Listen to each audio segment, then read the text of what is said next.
And yet there are some people who, unlike Francis, don't try to fight weight gain at all.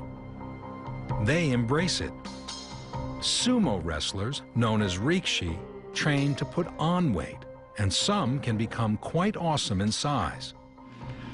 The heaviest rikishi can reach 500 pounds or more, though most top out at around 350 pounds. Biamba and Baina are two champion sumo wrestlers from Japan and Mongolia. From these willfully massive people, we can gain valuable insight into obesity. As you can see here, there's Biamba, who's the current world champion, and Baina, who's also trained for many years in Japan. He represented Mongolia at the World Championships before, so he's incredibly good. But, you know, Biamba's the current world champion, so he's just unbelievable. I mean, he's a little over 300 pounds, Biamba, the world champion. He beat guys in the worlds who are 400, 500. He'll take them all down like that. You can see just his flexibility and his speed and his strength. By American medical standards, Biamba and Baina each have a body mass index right about 40, which is where the category of morbidly obese begins. Since there's only one weight class in sumo, they try to put on as much bulk as possible during training. Yet their bodies are significantly different than those of other obese people. Unlike sumo wrestlers, most men tend to accumulate central body fat, also known as visceral fat. It is stored around the torso, on the back and belly, and within the abdomen. But sumo wrestlers are clearly not like other obese people.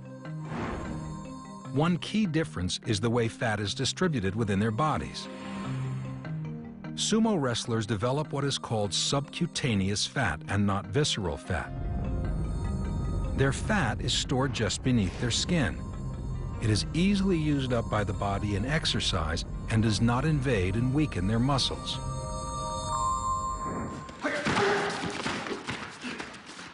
Subcutaneous fat pads the skeleton and muscles and bulks up the body quickly, which is exactly what sumo wrestlers want. But average people are not gaining weight with subcutaneous fat. They're bulking up with visceral fat, which builds up inside the body, invading interior muscles and organs. They also fatten up more slowly than sumos, and they don't work out nearly as much. So for average people, their fat storage does weaken their muscles.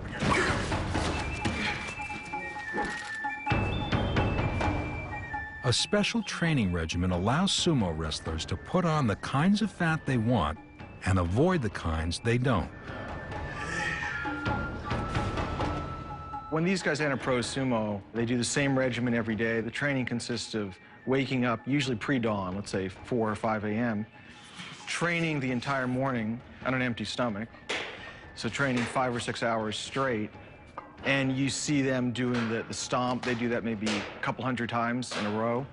The principle is that training all morning on an empty stomach, you build up an enormous appetite, and they're going to eat much more than they normally would.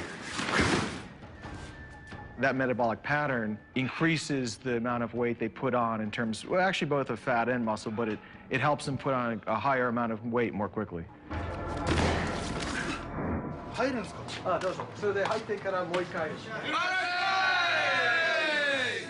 They eat 2 enormous meals, which tends to increase the size of their bellies, not necessarily with fat, but it increases the amount of food they can intake at one time. Their intake can be enormous,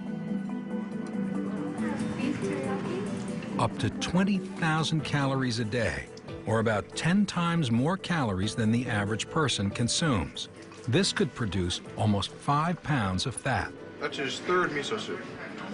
4th.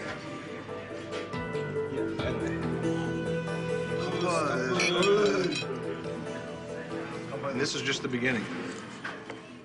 The way sumos and average people use fat may differ, but the process for absorbing food nutrients is the same. Food is composed of 3 basic ingredients: proteins, carbohydrates, and fats. Proteins are quickly carved up by enzymes into amino acids and absorbed directly by the body's cells to be used as building blocks for muscles and bones. Because fats are not water-soluble, the body's cells cannot directly absorb them, and so they take a much longer time to be broken down. Instead, it's the easily absorbed carbohydrates, mostly from starches like rice and pasta, that sumos crave to help pack on the pounds. But the wrestlers' rapid weight gain is not only about what they eat, it's also about how and when they eat. Eating right before going to sleep is a sure way to gain weight quickly. When the body is not using energy, it's storing it in the form of fat. Whether at rest or awake, carbohydrates are converted by enzymes into glucose, or blood sugar, which flows freely in the bloodstream so that it is instantly accessible to muscle cells to burn as fuel. When people are resting, their muscles don't need this energy boost, and these sugars are taken up by fat cells. What drives people's weight gain is hunger, and hormones are the chemical messengers controlling the appetite for food. Hormones tell us when to eat and when to quit eating. One of the most powerful hunger-stimulating hormones is called ghrelin, which is made by specialized cells in the lining of the stomach and the upper part of the small intestine. Ghrelin levels in the blood trigger hunger. Levels then fall after eating. Ghrelin's counterpart in appetite control is called leptin, a protein hormone that signals the brain when the body is full.